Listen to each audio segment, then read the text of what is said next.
Hello and welcome back to Podcasting's Praxis. I'm David, my pronouns are he and him. I'm Jamie, my pronouns are he and him. I'm Rob, mine are he and him. And I'm Alistair, my pronouns are he and him. Well, hey, we are all here. Plus, special guest translating for the gamers tonight. Yeah. It's Gedds. It's me. Hello, my name is Gedds. He, him pronouns, please. Just imagine, like Gedds in the corner of your vision doing like hand signals to get it, this content to the gamer in you. He's playing. He's got Temple Run up in the corner. He's got Fortnite on the main screen. Yeah.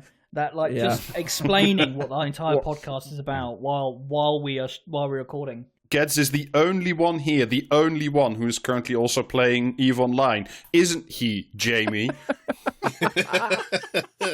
We logged off an hour before recording. Thank you very much. I mean, I logged off. No, you logged off. But yeah. Those minerals weren't going to refine themselves, Well, shall we get the Family Guy funny moments on the road and talk about Sounds excellent. Yeah, fuck me, right, okay. This is just like that time we recorded a podcast. Yeah. Hey! The Fonz So is back. Greenland shit is happening. Fuck off, I, God. unfortunately, do not mean that we are recording a second part to that fucking cultural committee. Yeah, anyway. Which well, would be not somehow out yet. more favourable. Well, at least they've got a third movie for the series lined up. We love when the plot advances. So, this is more on Trump really wants Greenland, which is, kind of par for the course at this point. But we have entered a new phase of people being shit at dealing with Donald Trump, and it's great. I mean, you say that this is the new normal now, but I was just I was out for a walk with the dog this afternoon, and I was like, this is actually in comparison to say 6 months ago or 12 months ago, this is fucking madness. We live in interesting times, And you were saying this all to the dog, yeah, Rob? No, the dog was saying this to me. And the dog turned to you and went, yeah, it is fucking mad, mate, isn't it, actually? Yeah, exactly. We're all feeling the loss of Scott Adams in different ways. Yeah. And then Gino told me to kill my co-hosts, and, So yeah, this is I don't even really know I don't even know how far back we should go with this, but everyone knows Trump really wants Greenland, and it's because he looked at a map and said, "Whoa, that's really big. Why don't we have that?" Yeah. A man who has never had the Mercator fucking whatever fucking explained to him. I have an additional theory to this. I'm sure you're right that he just looked at a map and said, "That big, I want it." My genuine theory. It is documented. Yeah. No, but my other theory is that Trump played half a game of Risk once and just was like, well, if I have Canada and Greenland and Mexico, I get 5 extra armies per turn, and surely. Well, if you don't have Greenland, then you don't have access to Europe. That's how Risk works. Yes, yeah, exactly. He's a gamer at heart. The image of Trump sitting down at a board game on a table with human beings next to him rolling dice, that's just completely alien to me. It just fucking solid gold Risk map. Leveled up so far from pigeon chess at this point. So the rhetoric gets stepped up a bit, and Europe decided, do you know what? We should act. We should do something. So wait, he's going to do this to white people? He planned. They planned, Europe, a military exercise, which we sent one soldier to.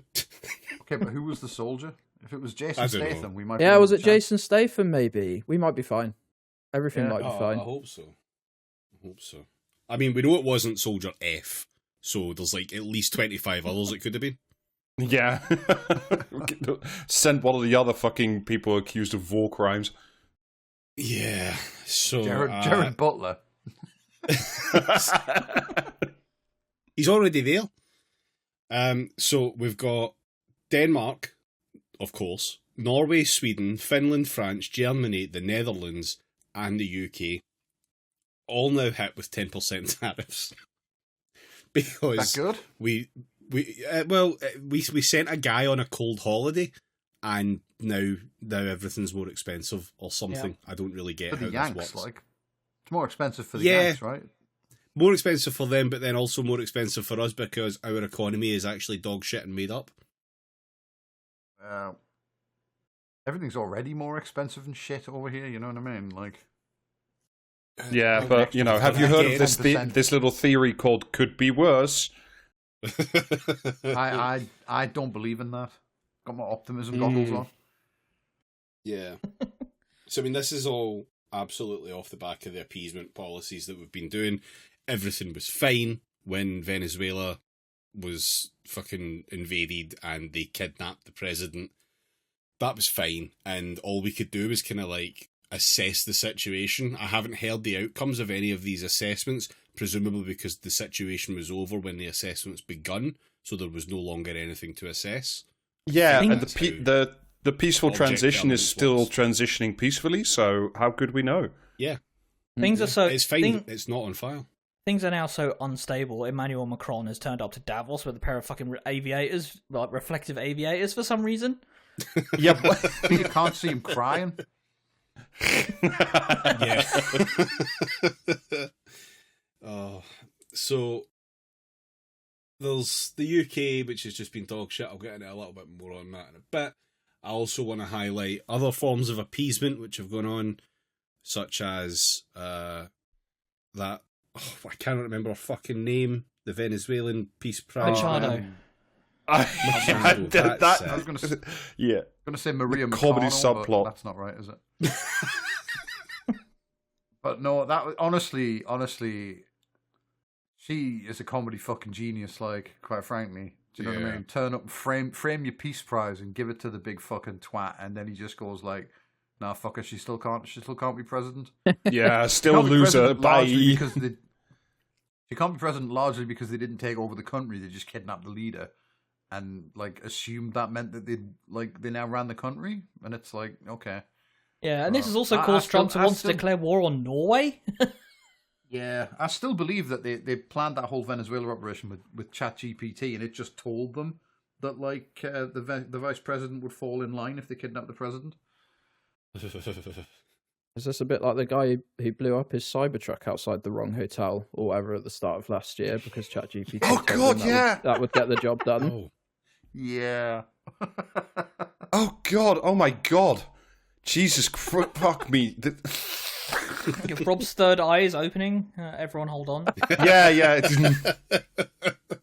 The crack ping of a burning Cybertruck.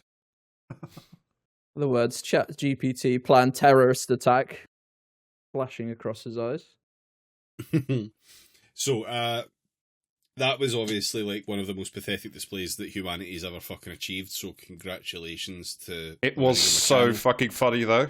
Especially that pissy subtweet from like, how do you get subtweeted by the actual... Nobel... The Nobel Council. Yeah, by the Nobel Committee. It's fantastic. Yeah, like, how do you manage that? Like, saying, sorry, but this goes to you, and you can't just, like, hand it to someone. That's not how that works. Fantastic. Yeah, just A-star shit. You really will give these fucking things out to anybody. Yeah. I'm beginning... Yeah, really beginning to doubt the importance of the FIFA Peace Prize at this point. The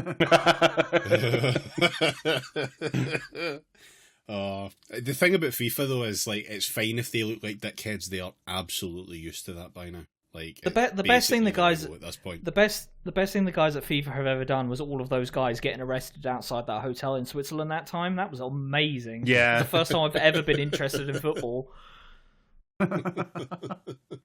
When Juliet Jakes was here, me and her actually like went and had a look. We just stood outside and saluted for a bit. Yeah, just standing there pointing. This is where it happened. Well, the thing is, like a couple full seasons landscaping. Well, Yeah, I mean, well, the thing is, like, if you go in for a cup of coffee, like, you come out bankrupt, so all we could do was stand outside. On the peace Do you reckon prize what stuff, do you reckon the reason why they left that hotel with all the sheets over their head is because they were trying to dine and dash? They'd all just had succulent Chinese meals. On the peace prize stuff as well, there was the back and forth between Trump and Norway. Where Trump wrote, "Considering your country decided not to give me the Nobel Peace Prize for having stopped 8 wars, all caps plus, I no longer feel an obligation to think purely of peace," Trump wrote. Adding he could now think about what is good and proper for the US. That is absolutely fucking beautiful, right? We still spent got it. 70 years. We spent 70 years writing about American imperialism, and he just tweeted it out. Yeah. You didn't give It's me like a single gold star for not shitting myself, so now guess what I'm going to do? It's like Right every here in time my fucking Twitter or pants. Discord or whoever is like, oh yeah, you know what we'll do? We'll put some more fucking characters in it because character limits are 140 to 80, however many.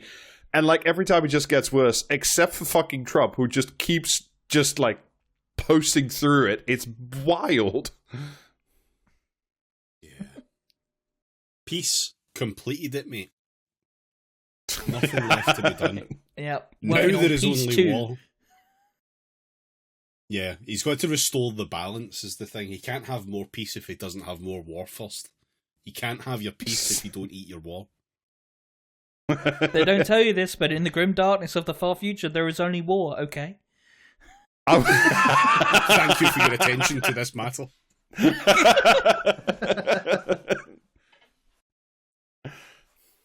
The response from Norway was fucking incredible as well.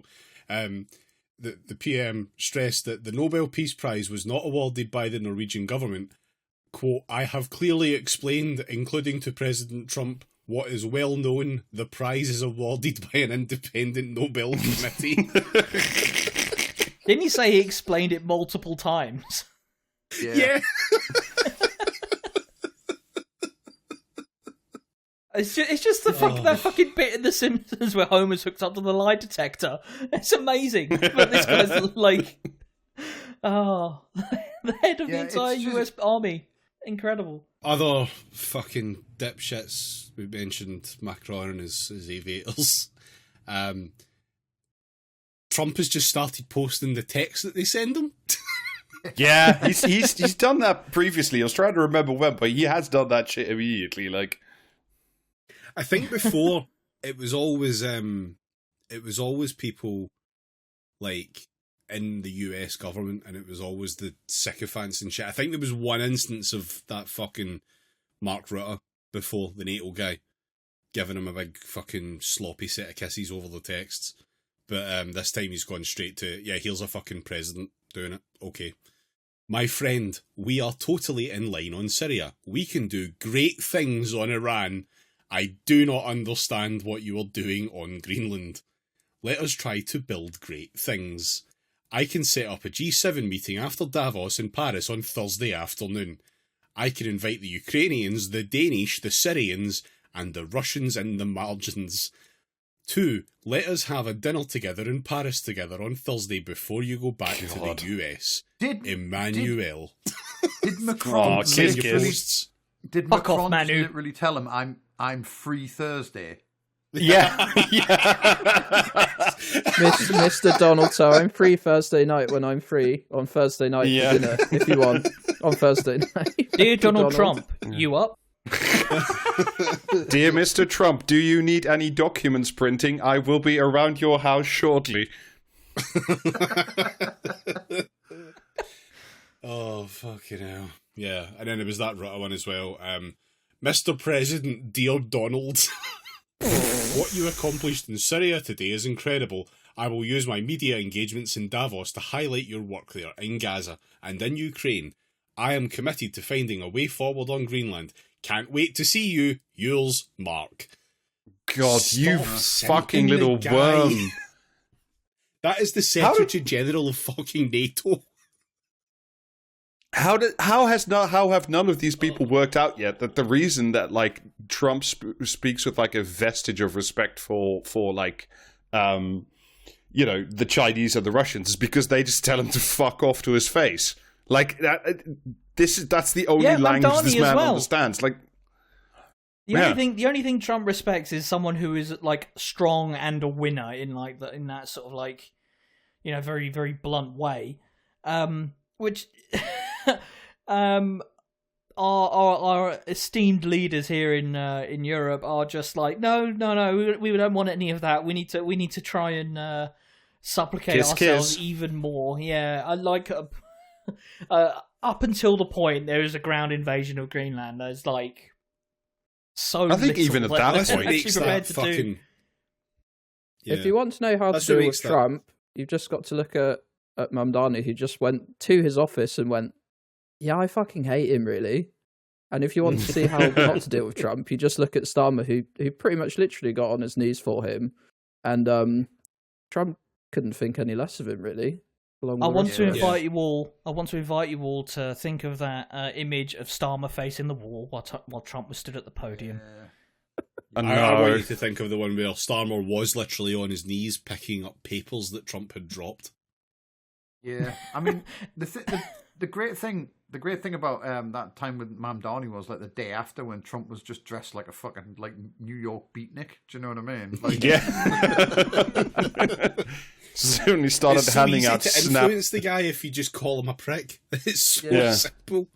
When he just started handing out snaps for no reason, fantastic. Like, yeah. And like this is all off the back of the entire tariff situation. Like I was saying, is all off the back of that fucking military exercise, which was the most token thing that could have been done to be some sort of like intra-European show of solidarity or whatever. Just absolutely pathetic stuff. It could have been bigger, and that would have been a show of strength. It could have been, I think, fuck it, just do some economic shit and fuck them off. Maybe evict some of their fucking multiple bases. Something like that. Do you honestly think that would work? Do you know what I mean? Do you honestly no. If Starmer if Starmer made that call somehow, right? If he'd actually said, like, right, that's it, get your fucking troops out, they'd just occupy. Do you know what I mean? There's no way that fucking dipshit is gonna like push Trump around. It just isn't good. Like, Trump isn't gonna fucking have it. You know what I mean? Like, he's not at this point, no. Well, but not at any point. Like, do you know what I mean? Like, he's already like fucking. You've already had the face in the wall during the fucking press conference, and the picking up me fucking papers for us after I dropped them. And you know what I mean? All this other shit. Like, there's no way he's gonna like fuck. Oh, he's playing the hard man. Is he fucking? Do you know what I mean? He's no longer prime minister. No. Like, this is the point I'm trying to make. Like, there is no way that any of this stuff could happen because of the people we have. The things that could work will not be done by the people who we actually have in the positions to make them happen. Like, and even if they did do it at this point, it would be shut the fuck up. Like, you can't do this, and they would say, "Oh, okay, you're right, we can't." Like, because sending a single guy is very much the sort of action the guy in the political cut chair would do. No, I mean what they're doing is like we've sent an observer. He'll sit in the corner. Don't worry. What they're doing is I think this is what they're attempting to do. Like, it won't work, but like I think what they're attempting to do is like because we read for the podcast a long time ago one of those national security strategy papers, and this is what I think they call like a tripwire presence. So like it's not enough to like repel invaders or anything. It's like this is the reason the UK keeps like 50 guys digging ditches on the Estonian-Russian border. It's like if the Russians come, they have to shoot people from the UK, and that would like immediately enlarge the war from like the Baltics versus Russia to the Baltics versus NATO. So it's kind of like meant to be a deterrent. Fine. But that doesn't make work sense in a world that makes sense, and with a guy that makes sense. Trump only understands the one thing, and it's not that shit. Like, it's just not fucking. It's not any way that they should have done it. this was evidently clear to anyone who fucking looks at any of this at any point. And like, I don't mean your fucking OSINT dickheads, etc., etc. I just mean anyone with fucking eyes to see, etc. Yeah, that's not going to work against the going. guys taking a big piss all over your rulebook, is it? No, exactly. Well, it's also like if we've sent that fucking lone like UK soldier with anyone, it's probably with like a fistful of little American flags to wave as the Americans just like come running through the airport. Like, let's be honest. We need to make sure that someone is there to salute the American officers as they arrive. Yes. Well, I mean, if nothing else, at least this is just an acceleration, really, of the collapse of the American empire. Because we've got, I mean, like Macron also said today at Davos, you know, what we need is more Chinese foreign direct investment in Europe in some key sectors to contribute to our growth. Chinese century, baby. Oh, it's on. Yep. It's on. It's the French decade of the Chinese century. Many people have been saying this. Yeah. Maoism with French characteristics. The Maoism. So an advanced form of the banh mi is what we're talking about. This sounds excellent. So what we've got from Starmer, because God, he gave a speech which was... Did he though? Oh, he did. Did he though? It was fucking bizarre. In the most technical sense, he was stood at a podium and like he was forcing air through the vocal cords of his human body, and yet nothing emerged. So, pretty much. I mean, he said a tariff war is in no one's interest. We have not got to that stage. My focus is on ensuring we don't get to that stage. God. And then after this, what was it? Fucking Darren Jones, is that his name? Saying that there's no point trying to. He said, you shouldn't prepare for a hypothetical because the British government's doing everything possible to make sure that is not the case. That's amazing. What a contradiction in terms. We're not planning for this because we're already doing something to stop it. It's like, my dude. Like, I mean, that's just that's what some next level question avoiding. Like, yeah. I'm sorry, but what are we like? You're going on. I don't know, but I think isn't his role chief secretary to the treasury or something? He's something fairly senior at this point now, and it's just like he. This is the guy, I don't know, somewhere, I don't know, in the mid-teens of like the power rankings, if you will, of this Labour government, who comes out and says on national television, we, the government, think that preparing for things is actually bad and stupid. Which is an amazing thing to say in a post-COVID world. What? What is the role of government then? Like, I don't know. If you run a fucking if you are a small business tyrant, you run a corner shop, you have to prepare for things. Like, yeah. What are you... Remember, this was... That answer was actually specifically given in response to a question about what businesses should do about the tariffs. I've got a great businesses don't need to plan. It's fine. We're sick. Yeah, of let's say you can only preparing for things. Let's say you like, I don't know, you're one of the few manufacturing plants still left in the UK, and like you make some kind of thing, and to make the thing you need a widget that only comes from America at the moment or at the best prices or whatever. What you're saying is to that company, hey, don't look around when somebody else makes a widget. Don't worry about it. It'll all be fine tomorrow and the day after. Just go back to bed. Sleepy time. Like, what? Your widgets will turn up with Mandarin on them, and you won't ever have to think about it again. Don't worry. President Xi will send you his own personal reserve. It's fine. Of his widget reserve. The strategic widget reserve has been tapped in China. Can't wait for my first shift in the Chinese widget mines. No, they've all got robots down there. You'll be fine. They'll let you do donuts in the warehouse. It's fine. In a development, this Did everyone see that fucking thing where there's a TB outbreak in an Amazon warehouse? No. Yeah, we're just doing 19th century shit again. Yeah. Like, because they stopped giving everyone the fucking the TB vaccine at school because they were like, we've eradicated this, and well, guess what, motherfuckers? We brought it back. We brought Jesus it fucking I can't believe that Badgers would do this. back. Brian May has a lot to answer for.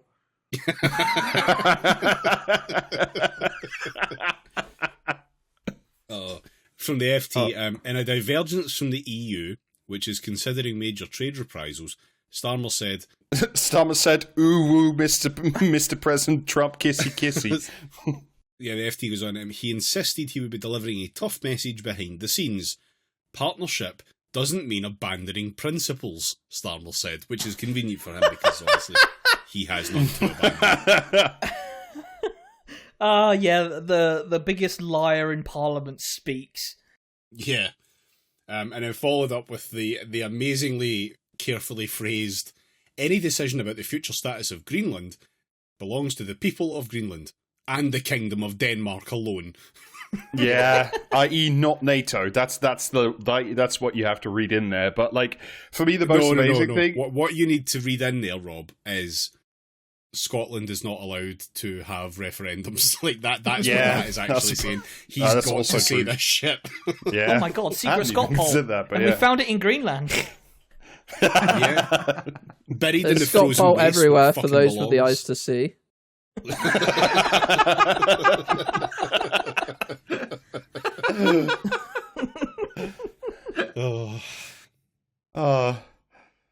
No, what I really like about that is like Star was saying like, oh, behind the scenes I'll be doing, stern messages, and then like you've just seen the messages from Macron and Mark Rutte saying, dear Mr. Trump, kissy kissy, we love you.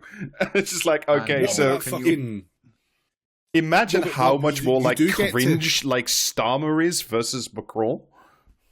Rob, you do get to see behind the scenes. Did you not see the TikTok? Oh fuck! No. No, I did not see the TikTok. Oh no, I've forgotten about that. Fuck's sake! I haven't seen a Labour Party TikTok since they AI animated all those animals for no apparent reason. No, me neither. Which they then had to apologise for. Oh, but they did one where like they did one where he's sitting rehearsing his speech, and he's like, oh, let's go. I think we should do this, and then like they all walk like two doors down to give the speech or something, and it's like, don't try to make that seem spontaneous. The fuck, you know what I mean? Like that fucking press conference was ready to go. You know what I mean? Like don't make it sound like you just decide, yeah, this is a good idea. Actually, like fuck off. The least spontaneous man who's ever lived. They always keep all the hacks waiting for those things as well. So releasing a video of you pointlessly keeping the hacks waiting must do so many favours, because obviously they are the true centre of power in this country, and pissing them off is a great idea. I mean, it is popular as Starmer is. I mean, it is fucking fascinating, isn't it? Like you see this completely, totally staged, lifeless, just slop from Starmer. Like a behind the scenes whatever, versus like, I mean, Zoran Mandani his team put a video of like a behind the scenes on the night that he was, that the mayoral election was held, and like you can actually see the humanity in Mandani, like being anxious about when the result comes out and stuff. Like that is a human being reacting to stimuli versus Keir Starmer, a robot who is low on battery. Imagine if we ever elected an actual human being as Prime Minister. That would be terrifying. Well, they would have to beat that fucker to death with hammers, so... I still remember when they had to start electrocuting Gordon Brown to make him smile. A man in the back hitting him with a cattle prod every time he finished talking so that he remembered he's got a face. Yeah, the technology's still not there yet, is it? Like, the results kind of spoke for themselves on that front. Hello, and thank you for choosing Podcasting as Praxis. Our podcasters are experiencing an unusually high volume of unfunny bits at the moment, so you've been placed in a queue. Your patronage is important to us, and I need to inform you of the great benefits you freeloaders are missing out on by not subscribing on Patreon. A back catalogue of premium episodes, plus 2 bonus episodes every month, ad-free regular episodes. Plus, you get access to our Discord, which, in addition to being able to harass the Praxis Cast crew with your favourite Star Wars characters, will allow you to listen to all of your favourite cutting room floor moments, such as... And... Fuck off, Alistair. Subscribing lets us create more of these hilarious moments, so please do subscribe for just $5 a month on patreon.com/praxiscast. And now, back to the episode. After Starmer had said all this shit in his speech, which was a small portion of it, he then went on to talk about the cost of living and missions and other such bullshit. Which because, yeah, fuck it, why not? Like, who knows? Haven't heard much about like the 5 missions for a hot minute. How are we? Oh, he doesn't say 5. Check the publicly available scoreboard that I was sure we have now. I don't think they gave us the link. Yeah, there for those with the eyes to see it. Also, on top of this set of embarrassments, you've also got the Trump post. I think it was Trump had said it, about how the UK was a real disaster in terms of freedom of speech. Why are they arresting all those Palestine Action supporters? Yeah, that was fucking wild. I mean, critical support there. Yeah. Like, really fucking funny. Just, there is no rake that cannot be fucking placed in front of this man for him to willingly jump My on. favorite thing is at the same... I don't know if this was also today or yesterday, is that on the one hand, Trump's free speech czar, which, speaking of, like, bullshit jobs, but, like, there we are, saying, like, why did he block people for Palestine Action protesters? That's not free speech. They also said, well, we're going to welcome Jewish people from the UK because obviously it's not safe for them to remain in the Sharia no-go zone. That is Palestine, like the UK. What? God, I mean, fucking... will that work a second time? Like, we've seen all the really miserable fucking South Africans that had turned up. White Africans, I should be very fucking specific about. Treading on Israel's toes a little bit, thought isn't they it? were going to get... What?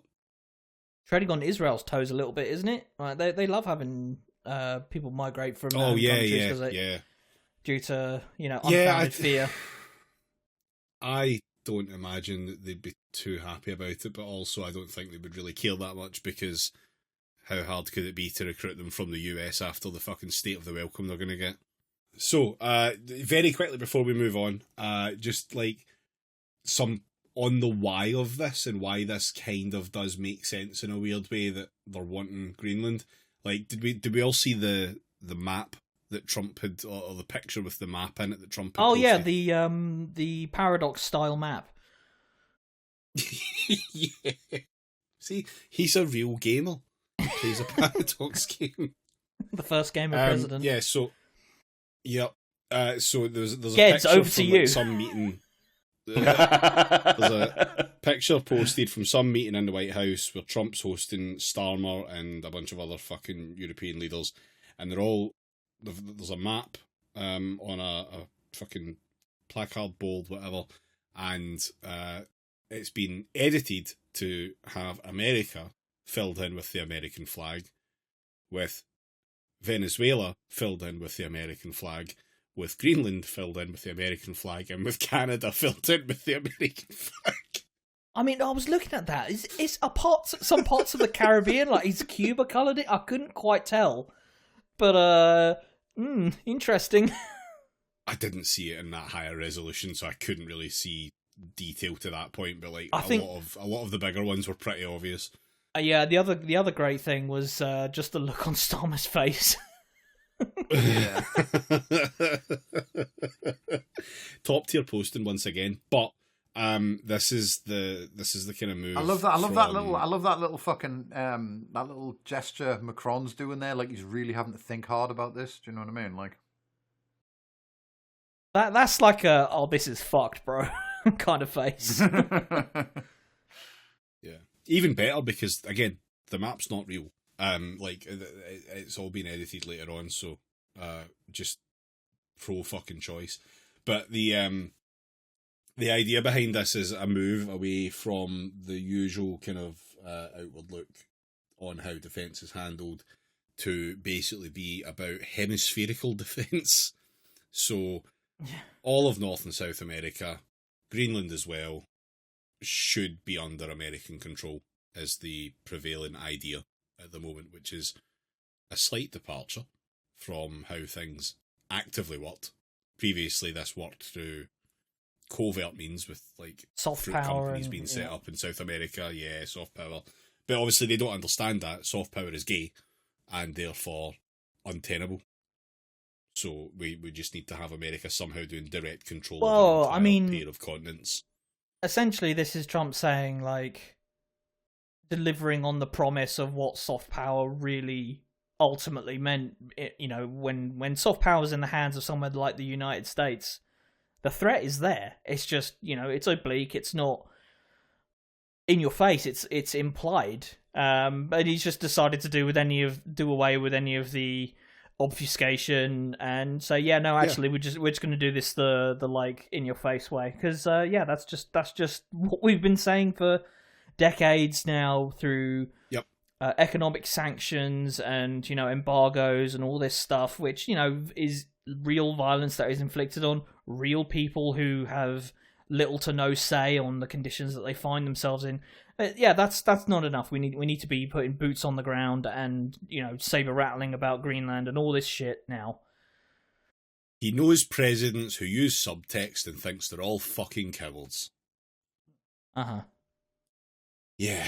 So the reasons for this kind of change, though, specifically around the Arctic, like there's multiple reasons why this is kind of, not going to say a good idea, but like strategically do make some kind of sense. So first off, like resources, there is obviously Arctic resources which have not been exploited because A, it's quite difficult, and B, everyone kind of agreed not to do it. So obviously that's an agreement made by someone else. Yeah, kinda. Well, actually, I think it is all written down, but then I don't think that matters now. Yeah, but none of that really matters now, so it's kind of all on the board. Obviously, that everything's to play for. Yeah, that ice is kind of going away as well, which makes it easier to get those resources, but also it makes trade easier in some ways. So at the minute, there's obviously, like, you know, there's the Northwest Passage, the Northeast Passage, and those are normal trade routes which are not particularly busy because of the accessibility and everything else. It's seasonal access in some places. Not ideal. But once more of the ice melts, then you'll be able to just go basically through the Arctic directly. It's good to finally be hearing more of the positives of climate change. You know, we're always focusing on the negatives, aren't we? But we've never thought about the trade routes that will increase. Exactly. Well, I mean, there's also like a lot of speculation that buried under all that ice are even more, you know, oil reserves. So, hooray! Yeah, there's so much of it that just hasn't been fucking surveyed because it can't be at the moment. So yeah, like that's and that's also up.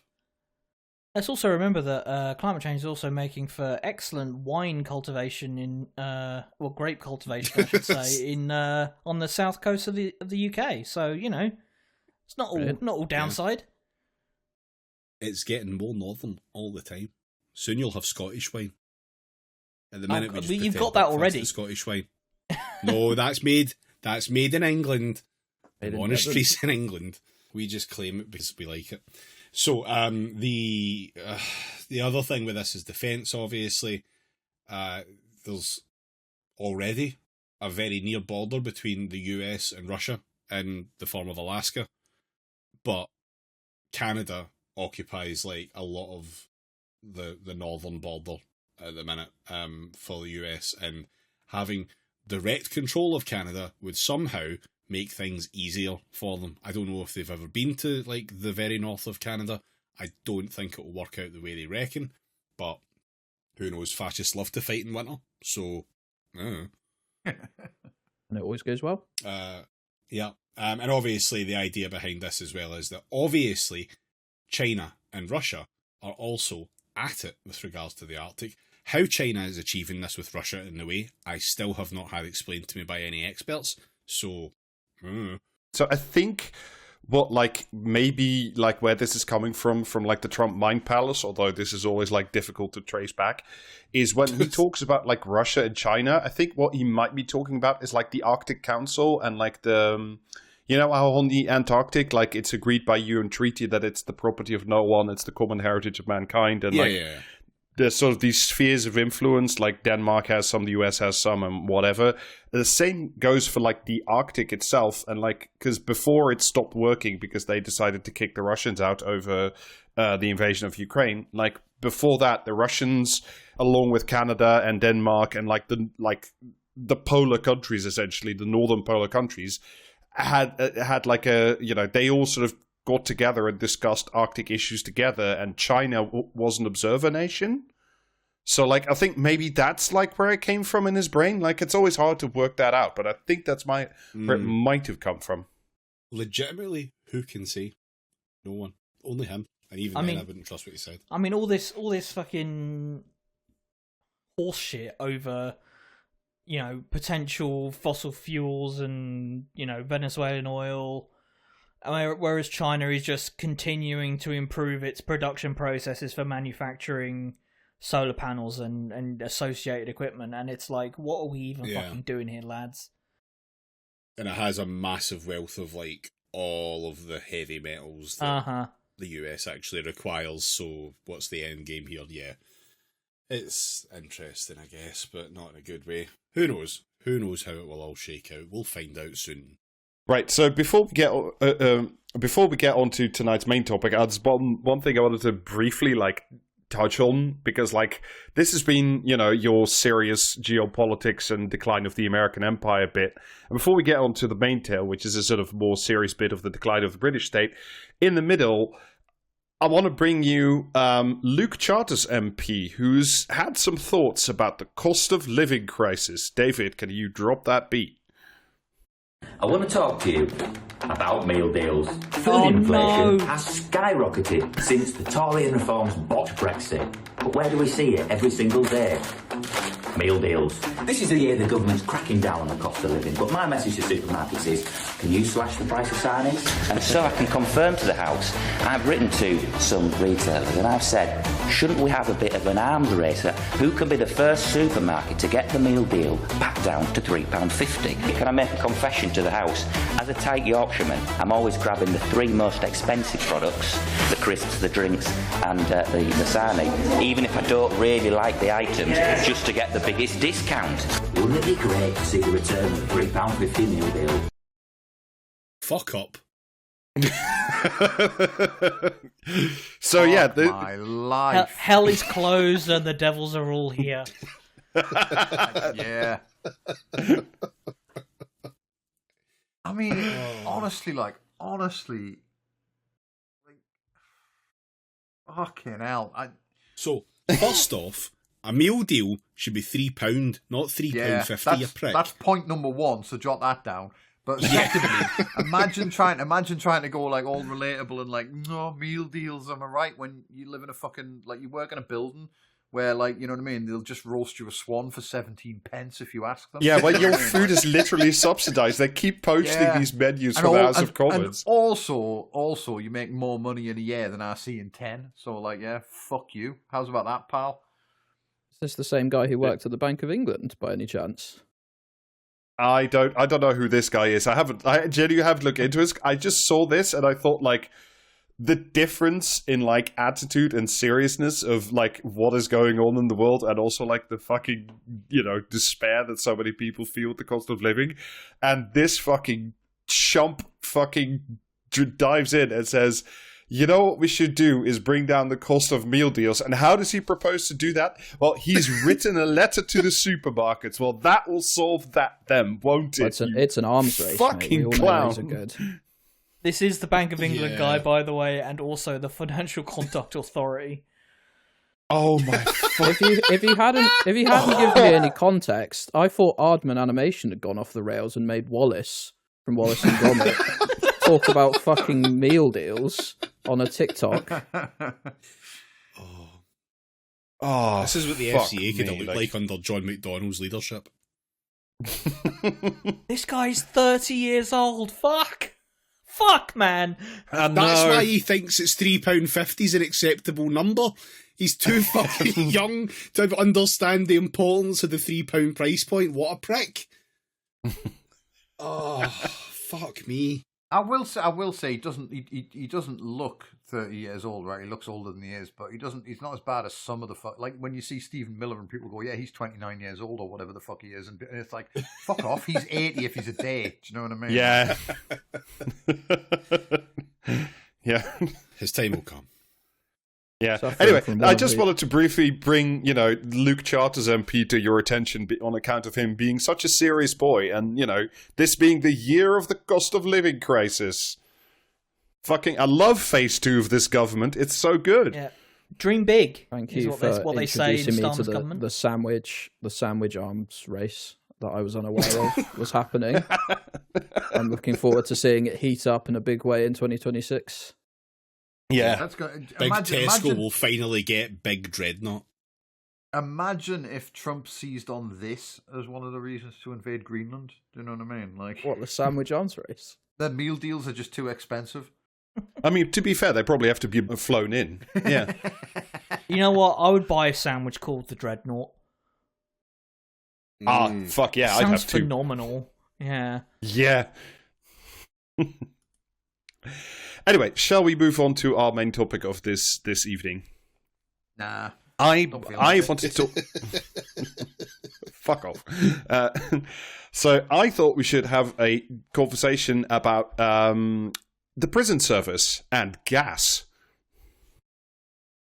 I don't like. It's not in the way you are currently thinking, but it also is. We'll get there in a moment. So, as you might remember from like several news stories over the last few years and the attendant hysteria in the British media, that the UK prison system is or was like massively overcrowded. That's why they had to like keep letting people go early under supervision, mostly for like non-violent offenders, which made the Daily Mail super mad. All that. So you remember all that from like I think it was last year at this point. I remember all the ones they let go that they weren't supposed to let go because they used AI to decide whether or not they should be let go. No, this was like a more like, I wouldn't say well thought out, but it was literally like, we have no more room for any prisoner. Yeah, so like if we want to house the Tories done it a few times as well. Yeah. So all of that, like in general, has also led to a much more serious issue, which is like generalized prison overcrowding, which is like not good in all the ways you could think that would be bad. So this is a little bit from the Howard League, which is one of the oldest established prison reform charities. They essentially argue, I think if I understood their website correctly, for like prison abolition for the most part. At the end of February 2025, more than half the prisons in England and Wales were holding more people than the amount of good, decent, standard places of accommodation and access to services that, should be available to all prisoners because they are human beings. But of course, we've just started cramming like 2 people into a 1-person cell and 3 people into a 2-person cell, etc., because like we want to be locking up people more and more.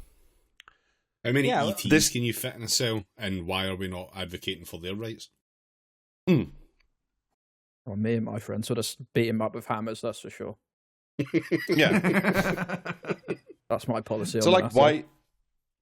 So like why in general do we have all this overcrowding anyway? Because as we discussed on our double episode on shoplifting, crime in the UK overall is way down massively since the early 2000s, 1990s essentially. But the problem is, even though crime statistically is massively down, the hysteria around crime has risen sharply in the last 20-odd years, and therefore sentences... But that's going to get fixed when the Home Secretary builds a panopticon. Oh, yeah. No, all this will be resolved. Yeah. Once we finally have the panopticon. So, sentences have not just gotten worse, but, the sentences also get longer and they get more severe. So, even though there's less crime, we send people to prison for longer and under more conditions. And the other thing that's really increasing the amount of prisoners in the system is the crisis in the court system, which we've talked about extensively. This is again from the Howard League. The number of people in prison on remand, i.e. awaiting trial or sentence, so these are like technically not guilty people, has reached its highest level for at least 50 years. So because there are no criminal barristers and certainly no free lawyers for, the courts, etc., people are just stuck in prison awaiting a trial, which they don't get because there are no lawyers and there are no judges and nobody seems to want to fund the justice system. Well, soon they won't have a right to that trial, and that'll solve the problem, I am certain. Yeah, well, yes.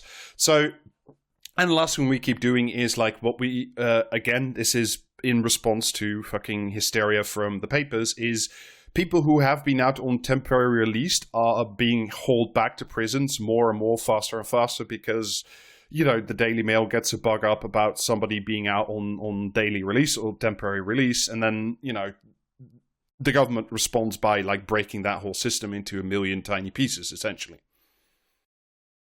So in response to all of this, essentially the response to all of this, instead of telling the papers to fuck off, pointing to some statistics and building a humane justice and prison system, is of course that previously various Tory governments and now the current Labour government, they keep announcing that they're going to build more prisons. Because, that'll solve it. It's the piece that are ready Are these going to be like PFI prisons? I feel like that's the only way this shit ever gets built. I was going to say, are these prisons going to be built like right after the houses that they're going to be built? Like, are they the same system where they just if you arrest enough people, you sort of solve both problems, don't you? At least in case that was Britain. Yes. Yeah. You don't need to build the houses if you've arrested every single person in Britain. Yeah, but I love the house building scheme, which is to just sort of like sit there and like stretch and yawn and go like, no, I really go for a housing estate right now, you know what I mean, and hope that someone takes the hint. I've just realised, Gedds, that your proposal is just the plot to the first Johnny English movie.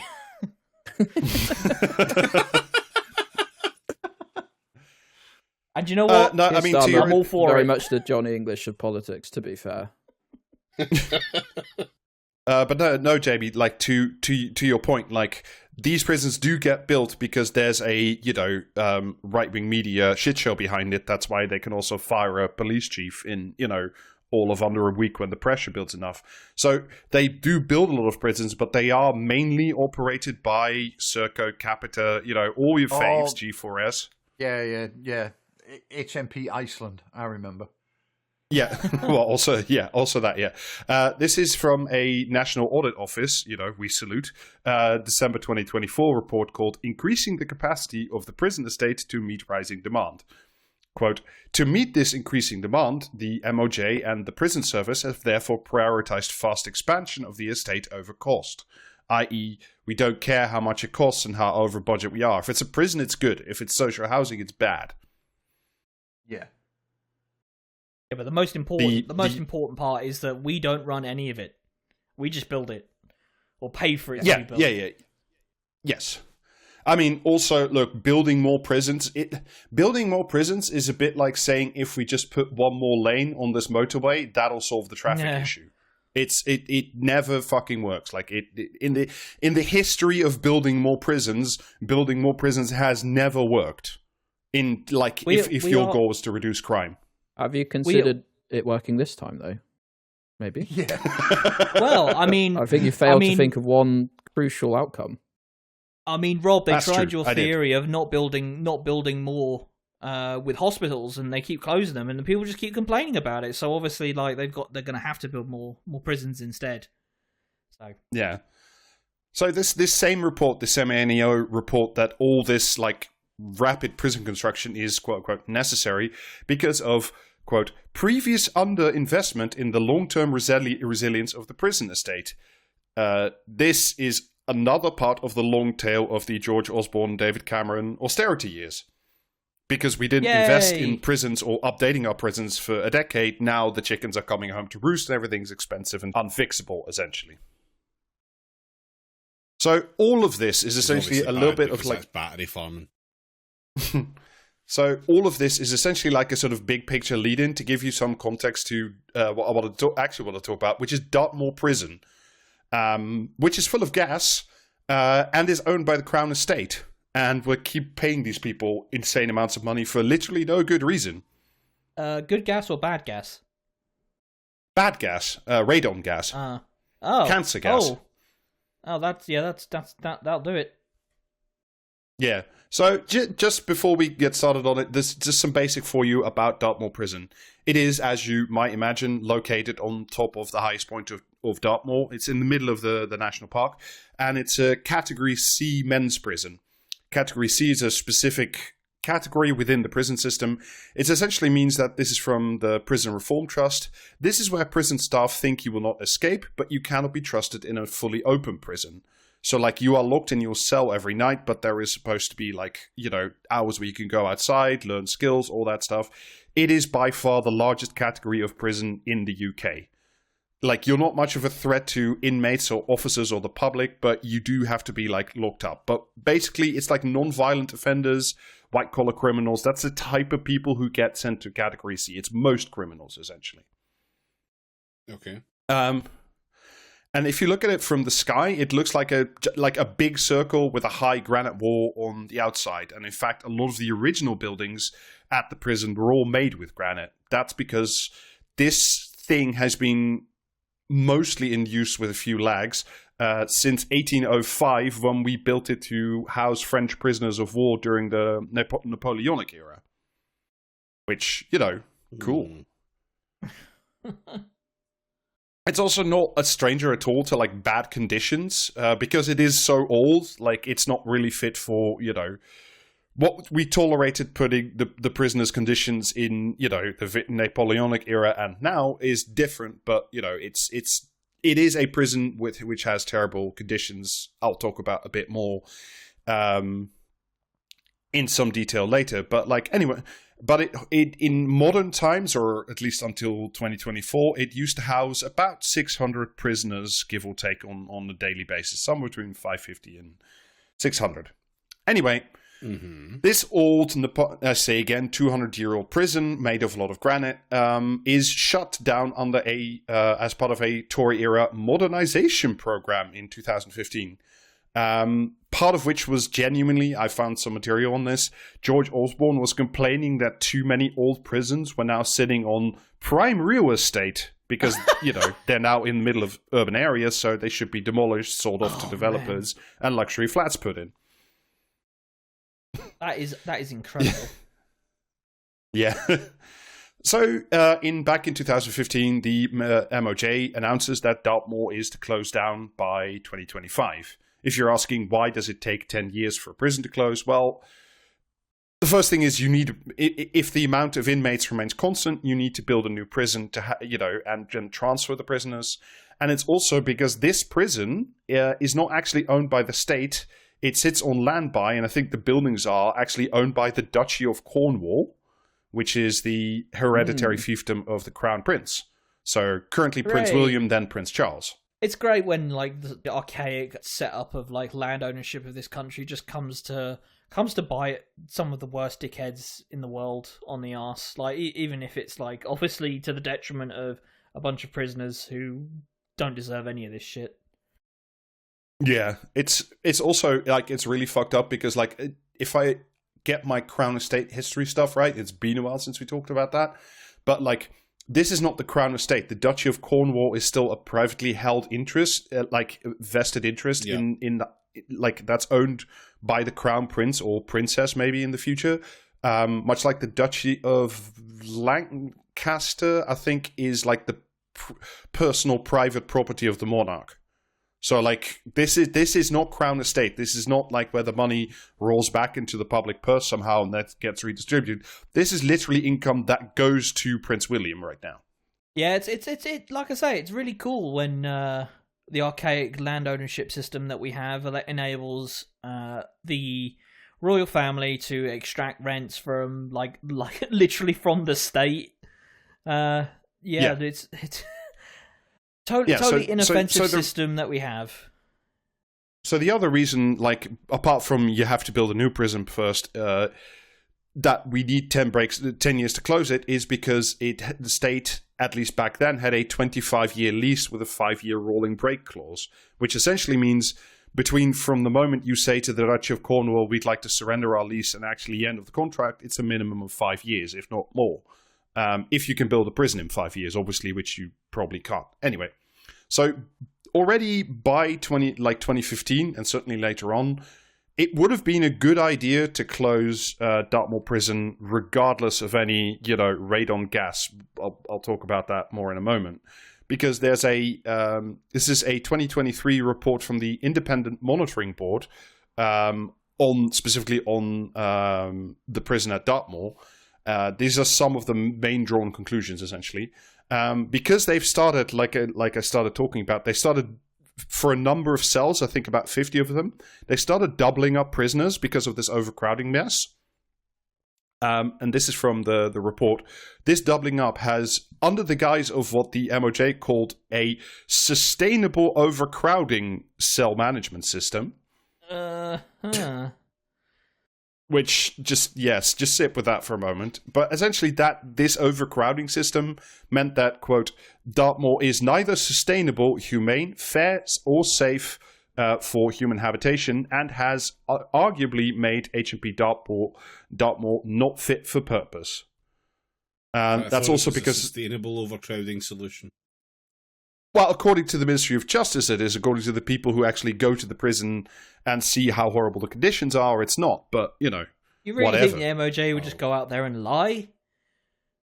Yeah, but the problem is these independent boards have the authority and do go into the prisons and check.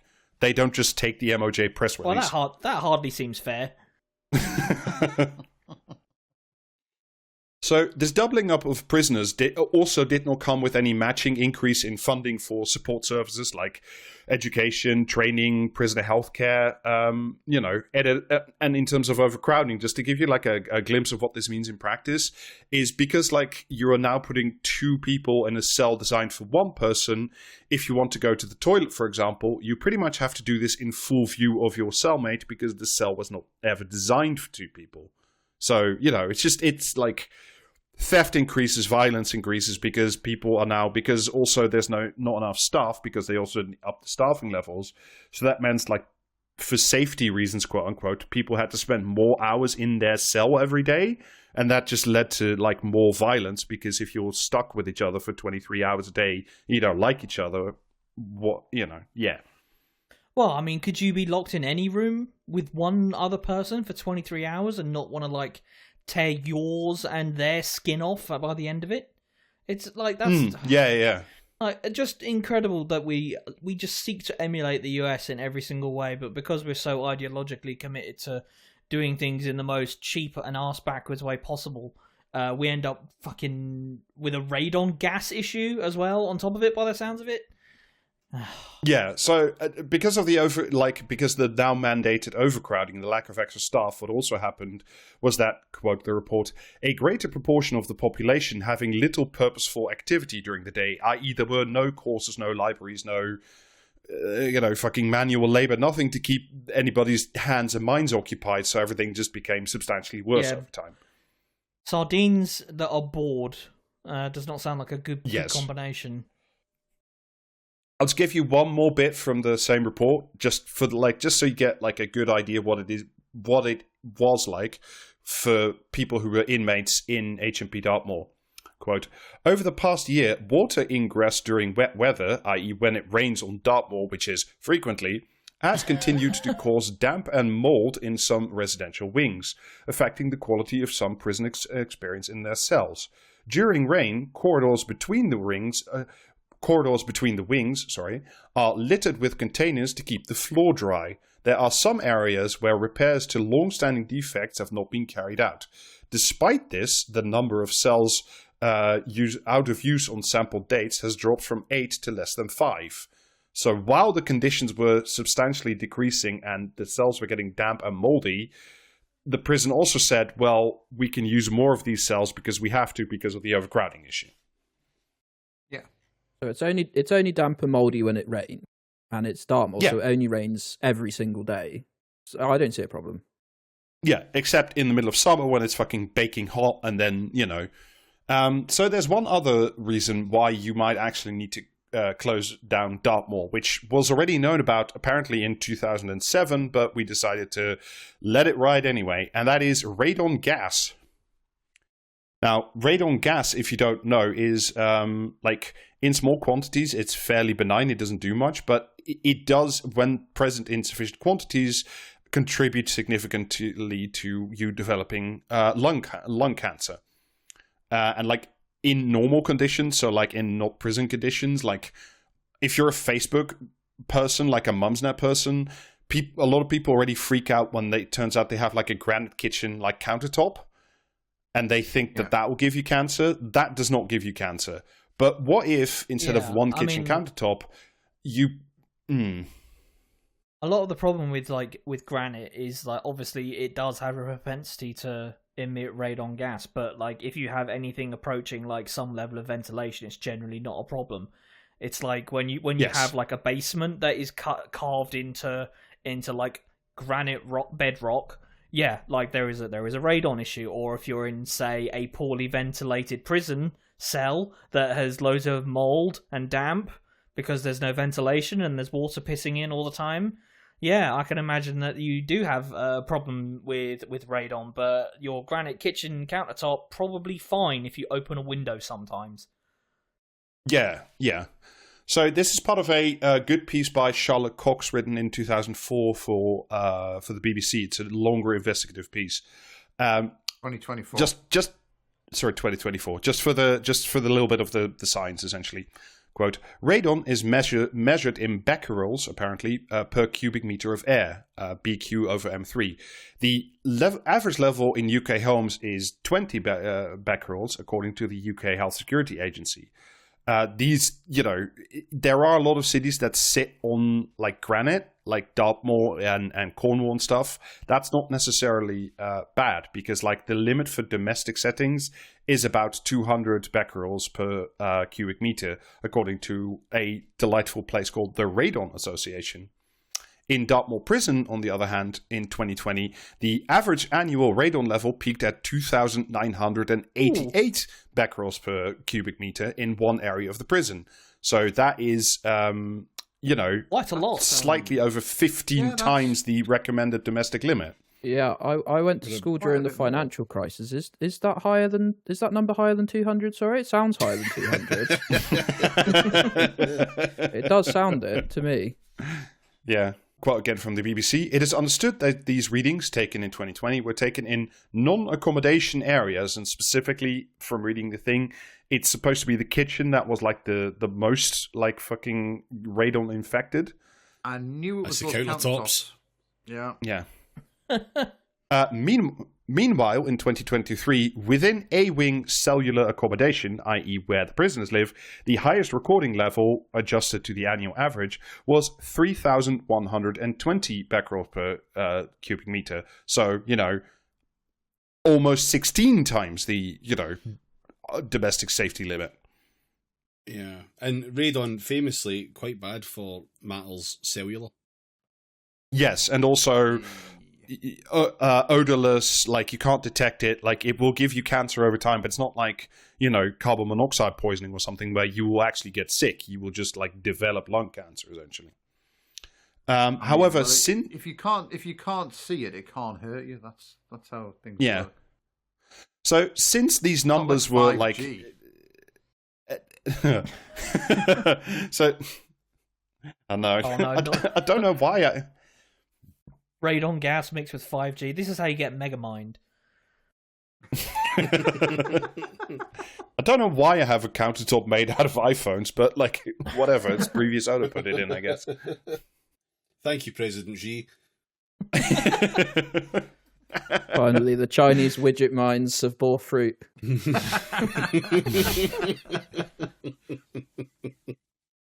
So, like, since these numbers were already known in 2023 when people were housed on site, although it might have been earlier, What the prison services simply did at Dartmoor was move prisoners and also officers to areas of the prison where the total overall exposure was lower, as well as temporarily install a bunch of fans to push the gas out the window. Wait, so were they just cycling people through, or were they actually moving people out altogether?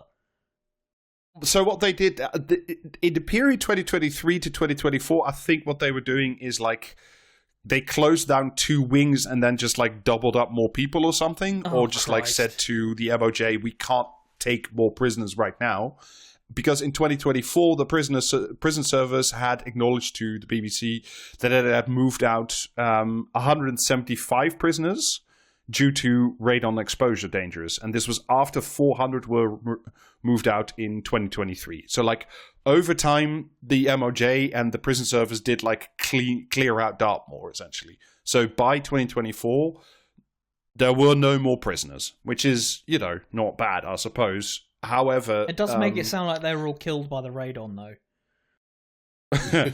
Well, So what's happening at the moment is around 60 staff, as well as prisoners and former inmates, have launched a legal proceeding against the prison service. This started last year, and they might have actually a decent case because, as it turns out, these measurements, the big measurements, were all done in 2020. But as it turns out, this is from a different article from Scott Bingham, also on the BBC. Quote, the BBC has seen an official letter from September 2007 confirming monitoring had already been carried out, and some readings were found to, quote, exceed the threshold at which regulations apply. So it is very possible that already in 2007, when the prison was, full and would remain so for 15 years later, for another 15 years, that the prison service was aware that there were dangerous levels of radon gas in Dartmoor prison and simply kept people there anyway. That's not fair. They didn't know that. They just knew that the levels were not great, but not terrible. So it's fine. Yeah. And in the case of sort of nearly painful irony, this is from Byline Times in 2024. However, the prison's main induction room, through which all new prisoners passed during a 2-week arrivals process, was closed last year following a negative report about radon levels from the Inspectorate of Prisons published in June of 2023, I imagine. So while you were being induced into your prison, the routines and whatnot, you were sitting in the radon room, which had to be closed later.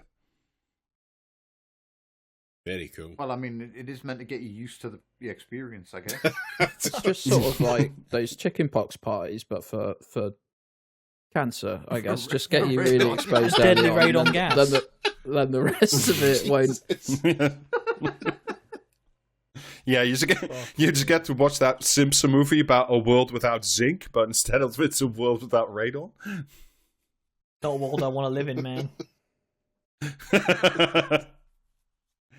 So the reason we're talking about all this is the other day a report came out from the Public Accounts Committee about the fact that the prison service, despite knowing certainly quite probably knowing in 2007, but certainly knowing, later in 2020, actually managed to renew the lease of the prison for another decade at minimum. Because, there was overcrowding. So why don't we just lease the radon prison again? Because we can just do that. So what we're doing now is we are currently paying the Duchy of Cornwall, I say again, not part of the Crown Estates, around $4 million a year on rent, interest, and security for an empty prison that we cannot use because, it contains the cancer gas. Yes. Fuck's sake. So when was that lease renewed? Sorry, Rob. 2022. So 2 years after we know that there was a large-scale investigation, and we know that these limits were at 16 times the max safety level. Incredible. I mean, so the earliest it's just the most British thing and the most Labour government thing to just be Tories as well. Money. This was under the Tories still. I know, but you know what I mean. It's like it is just like Labour came up with PFI, so it's like it's the ideal form, really, isn't it? You just give money to someone for nothing in return, But, it's good because the government then no longer has that money. And we know that if the government had that money, they would surely spend it on communism. So it's better that it's in private hands. They'd waste it on something stupid like building prisons that don't give you cancer. Yeah, exactly. Which is ridiculous. Do you know what I mean? And if people didn't want to be given cancer by the prison, they shouldn't have committed the crime. That's what Columbo always said, wasn't it? I defer to you as a Columbo expert, Jamie. Well, I mean, but the person who signed and say, and one more dose before putting you back in your cell. So the minister at the time who signed off on this lease, I think I have it right in saying that this is Dominic Raab, so, not the bros, that guy. Tool in the shed anyway. Guy. Yeah. Who remembers Dominic Raab? So but the condition of the lease, in the previous time, it was a rolling, it rolled over, but you could get out every 5 years. Now, we can't get out of this until at least 2033, so we are spending at minimum £40 million over 10 years for an empty cancer prison. It wouldn't be much of a prison if we could get out of it. You know what I mean? I just had to Google Dominic Raab because I couldn't remember which one he is, but he's the one that looks like an extra from Jurassic Park, but not from the people side of things. He looks like if you go far enough back in his family tree, they're moles. They're not people; they are moles. Yeah, not fully a mole man, but there's a little in there, Yeah, there's a long history of mole people, and then at some point, one of them fucked Sam the Eagle from the Muppets, and that's how you get Dominic Raab.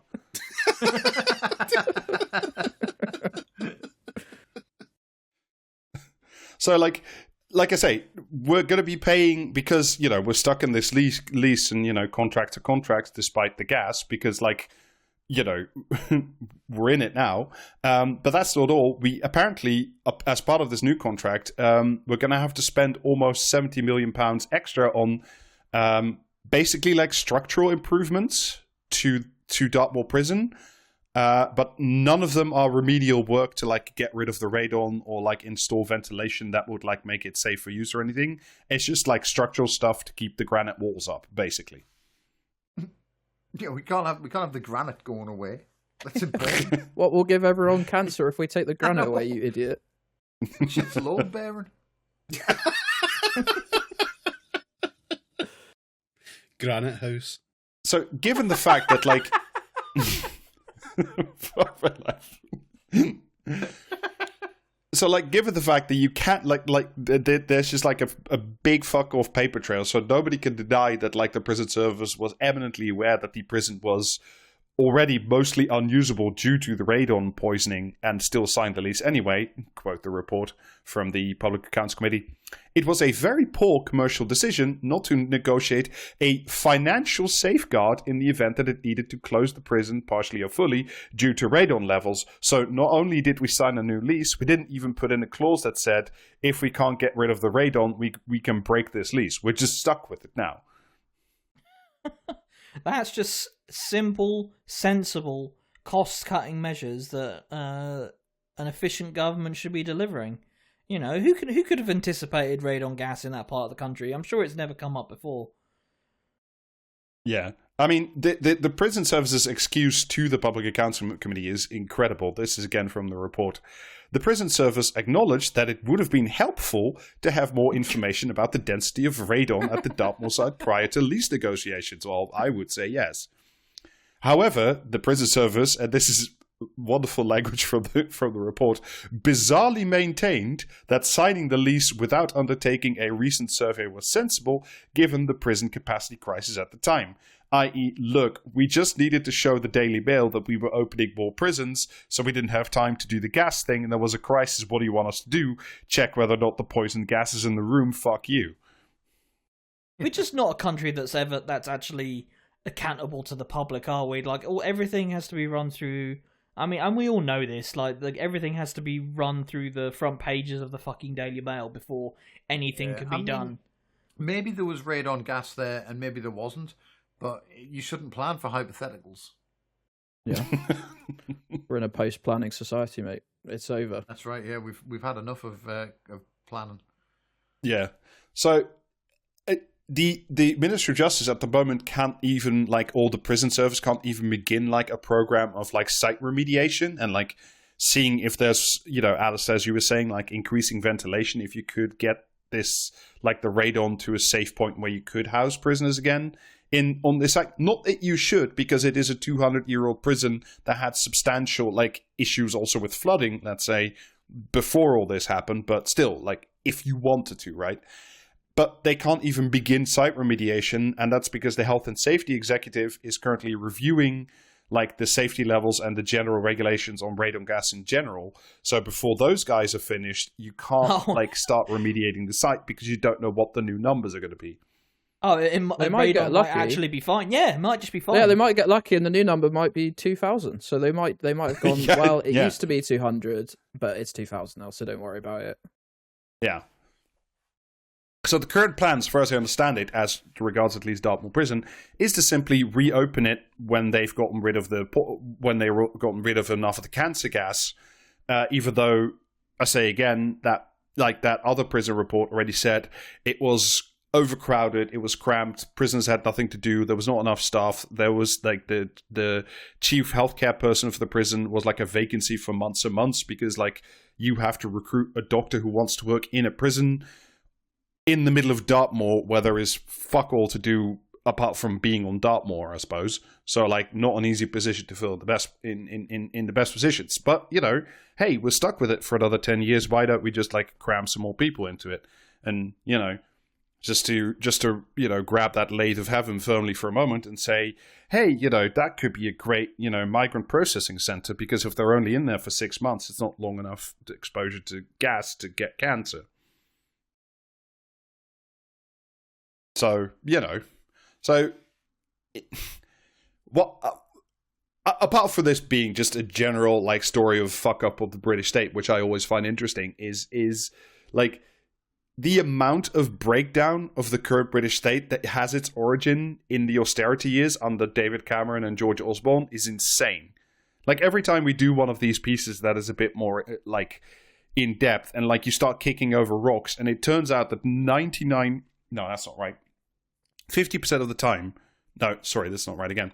It's 33% of the time it turns out it's Margaret Thatcher, 33% of the time it turns out it's Tony Blair, and then the rest of it is austerity. Between those three, that's how, if you wonder how the British state got this way, it's that line. It's that exact line. I like the way you tried to do it, but it just kept remembering evil characters of Britain's past. They just kept coming up to oh no, I've forgotten another one. Yeah, shout out to a real dickhead, Yeah. 5% of the time, it's the dissolution of the monasteries that was to blame.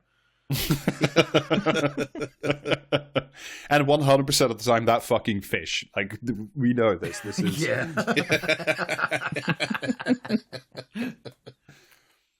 So the other thing is, of course, that like this is just the end.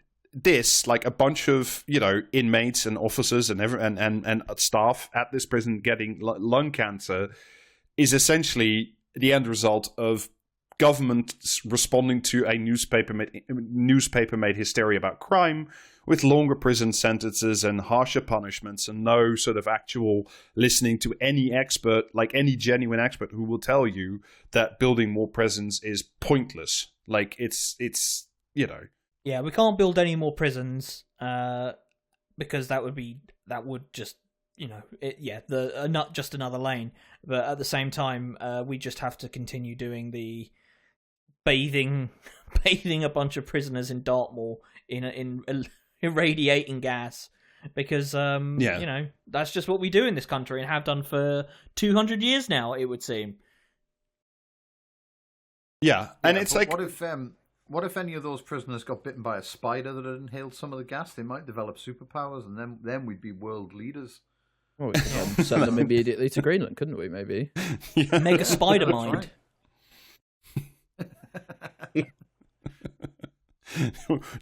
Charles Xavier's mansion is like in Dartmoor for no good fucking reason, as it turns out.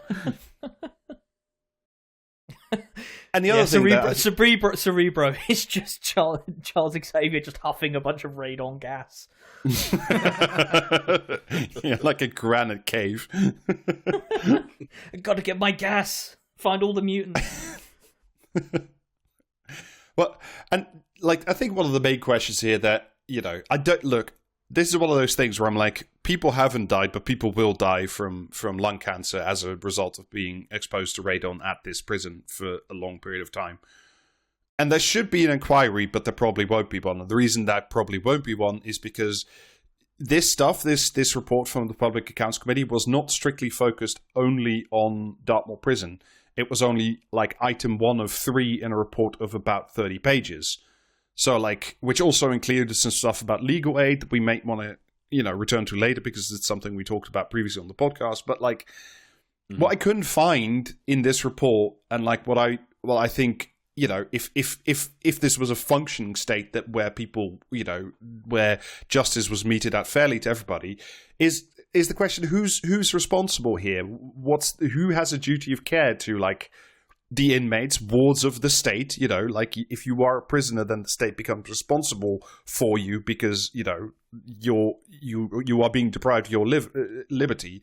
Who's responsible here for this mess and for people getting cancer? And is it the Ministry of Justice? Is it the prison service? Is it like the endless parade of prison ministers that we've had over the last 2 decades?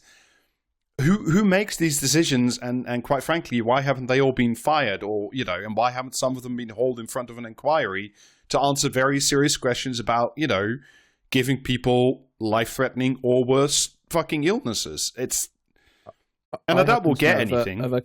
I happen to know of a currently empty prison. We could put a lot of them in, actually, if you're interested. Yeah. So this is the Tory chair of the Public Accounts Committee. There's a MP called Geoffrey Clifton Brown, hyphenated, of course. He's a Tory.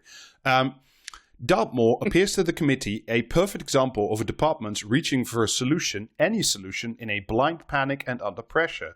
This is obviously not how policy should be delivered. Government must now respond to us on what it has learned from this catastrophic failure and how nothing like it will ever be allowed to happen again. To which my simple response is, it will. Because this is the modus operandi of the British state. And I would say that, like, between Dominic Raab and now, if you see how speedily, like, Keir Starmer changes policy, throws things out the window, like, after even one bad headline in the Daily Mail, like, this is going to happen more, not less. With, like, similar... Yeah, I mean, we're just in a continual downward spiral of the collapse of the British state because all we can do now is build a tank that doesn't work, put up prices for a bus system that doesn't work, and nationalise railways, but not really, and just continue to refuse to electrify rails, and we can also rap about meal deals apparently. yeah, there is that. Yeah.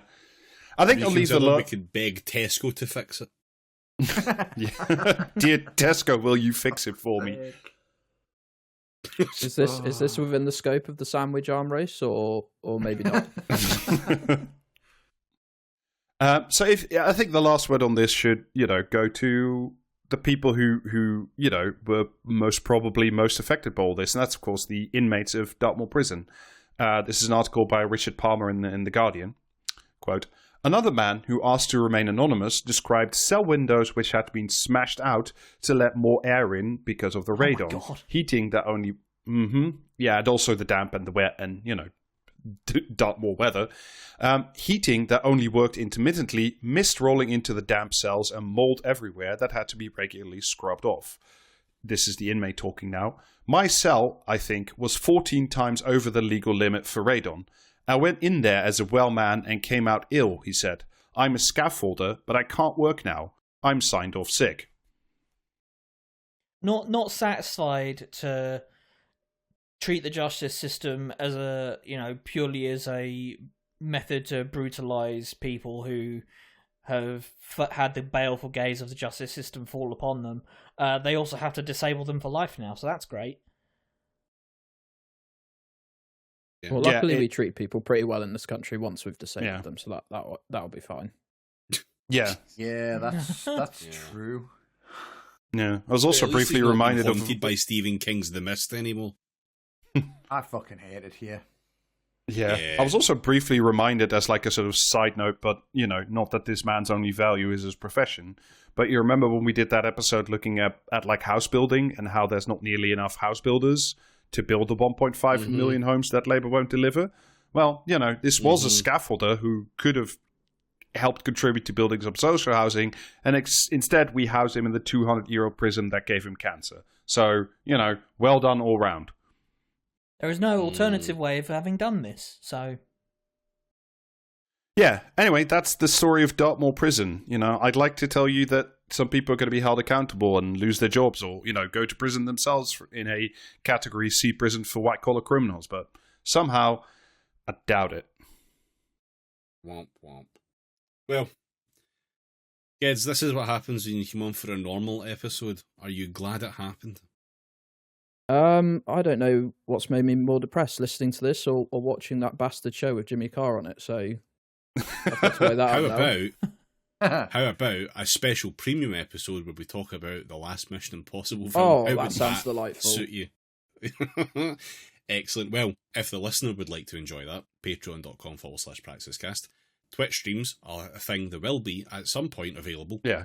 Just TBD on that. Like we don't quite know what's happening on this front. We're trying to get scheduling stuff sorted out. Bear with us. But drop a follow anyway so you get the notification when we go live. And also merch available at praxiscast.tmail.com. But what you should do is check out Gedds' Twitch. Yeah, you should check do out that. My Twitch, twitch.tv/GedStation. And whilst you're at the Praxiscast Patreon, in their recommendations, you'll find mine. So go check out that once you've subbed to this. It is fun watching. Great tastes. It tastes great together.